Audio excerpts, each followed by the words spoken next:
माजी आमदार निर्मलाताई गावित यांना अपघात झालेला आहे। त्यांना नाशिकच्या एका खासगी रुग्णालयात उपचारासाठी दाखल केलेले आहे। नैना गावित त्यांची कन्या आपल्यासोबत आहे। काय नेमका प्रकार झाला, काय सांगाल? खरं तर रोजच्या प्रमाणे मम्मी कालही वॉक करायला संध्याकाळी बाहेर निघाली होती घरातून आणि काल माझा मुलगा तिच्या मागे लागला की मला यायचं आहे तुझ्यासोबत। तर ती माझ्या मुलासोबत आणि त्याच्या केअरटेकरसोबत नेहमीप्रमाणे घरातून बाहेर RD सर्कलजवळ जे ट्रॅक आहे तिथे वॉक करायला चालली होती।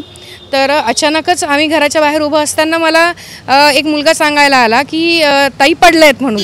तर मी इमिजिएटली टू व्हीलर काढली आणि मी गेली। वडिलांना बरं नसल्यामुळे तेही रेस्ट करत होते। तर मी इमिजिएट बाईकवरती गेली आणि तिथे बघितलं तर मम्मी जखमी परिस्थितीमध्ये बसली होती चेअरवरती। सो तिथे उज्ज्वल भोसले म्हणून आमच्या कॉलनीमध्ये एक बिल्डर आहेत, त्यांच्या घरासमोरच हा इन्सिडेंट झाला असल्याने त्यांनी तिला बसवलं होतं चेअरवरती आणि मी इमिजिएटली गाडी बोलवली आणि माझ्यासोबत माझ्या भावांचे मित्र, आमचे कौटुंबिक संबंध आहे सागर सोनवणे म्हणून, आम्ही दोघं जण होतो आणि माझ्या मुलाला माझे मिस्टर घरी घेऊन गेले। मम्मीला गाडीत टाकून मी इमिजिएटली लगेच सुयश हॉस्पिटलला घेऊन आलेली आहे। त्यामध्ये जो कार चालक होता त्याच्या संदर्भात नेमकी तुम्ही माहिती काढली का? कोण होता, काय त्याचा काही तपास लागला? ॲक्च्युली आल्याच काल आम्ही इथे हॉस्पिटलमध्ये तक्रार केली आहे। अंबड पोलीस स्टेशनशी माझं बोलणं स्वतः झालं आहे। मी PI राजपूत साहेबसुद्धा येऊन गेलेले आहेत इथे, पण अजूनपर्यंत त्याचा नाव आणि कोणाच्या नावाने रजिस्टर्ड आहे हे आम्हाला अजून कळालेलं नाही आहे। आईची तब्येत कशी आहे, ताईंची तब्येत कशी आहे, डॉक्टरांनी काय सांगितलं? आईची तब्येत सुदैवाने लोकांचे सगळ्यांचे चांगले आशीर्वाद असल्यामुळे तिच्यावरती तिने इतके पुण्य केलेले आहेत अर्थात, आणि मतदारसंघातल्या लोकांचे आशीर्वाद असल्यामुळे तिला गंभीर असं काही खूप मोठा असं इंजरी झालेली नाही आहे। पण ऑब्व्हियसली तिला कमरेला लागलं आहे, चेहऱ्याला लागलं आहे, हाताला लागलं आहे। सो शी इज इंजर्ड आहे, हॉस्पिटलमध्ये आहे, अंडर ऑब्झर्वेशन आहे, but nothing to worry. Like डॉक्टरांनी सांगितलं आहे की भीतीसारखं काही नाही आहे, घाबरण्यासारखं काही नाही आहे, पण त्यांना इतक्या दुखापती होत आहेत ते बघून आम्हालाही त्याचा त्रास होतोच आहे। नक्कीच कॉन्शियस आहेत बोलतात? येस, बिलकुल त्या कॉन्शियस आहेत। त्या काल एक 1-1.5 तासानंतरच त्या प्रॉपरली बोलत होत्या।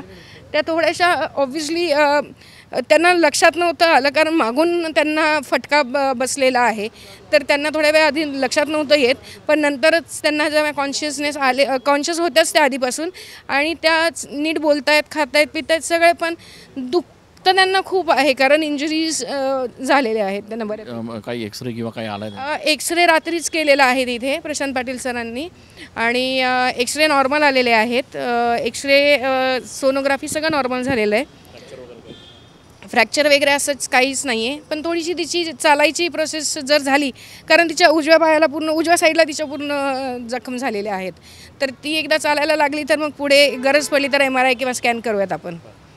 धन्यवाद। आपण बघतोय की या ठिकाणी माजी आमदार निर्मलाताई गावित यांची कन्या, जिने आपल्याला या ठिकाणी माहिती दिली, नाशिकच्या मुंबई नाका परिसरातलं हे सुयश हॉस्पिटल आहे, ज्या सुयश हॉस्पिटलमध्ये सध्या निर्मला गावित यांना अतिदक्षता विभागात ठेवण्यात आलेलं आहे। त्यांच्या घराजवळ आपल्या नातवासोबत त्या या ठिकाणी चालत असताना मागून आलेल्या गाडीने त्यांना धक्का दिलेला, धडक दिलेली आहे आणि याच्यामध्ये त्या गंभीर जखमी झालेल्या आहेत। अर्थात त्यांच्या कन्येनं आपल्याला जी माहिती दिली आहे त्याप्रमाणे त्या सुदैवानं व्यवस्थित आहेत। त्यांना गंभीर दुखापत जरी झालेली असली तरी त्या कॉन्शियस आहेत, बोलत आहेत, मात्र त्यांच्यावर या ठिकाणी नाशिकच्या सुयश हॉस्पिटलमध्ये उपचार सुरू असल्याचं बघायला मिळत आहे। कॅमेरा पर्सन आकाश शेवलेसह मी चंदन पूजा अधिकारी, TV9 मराठी।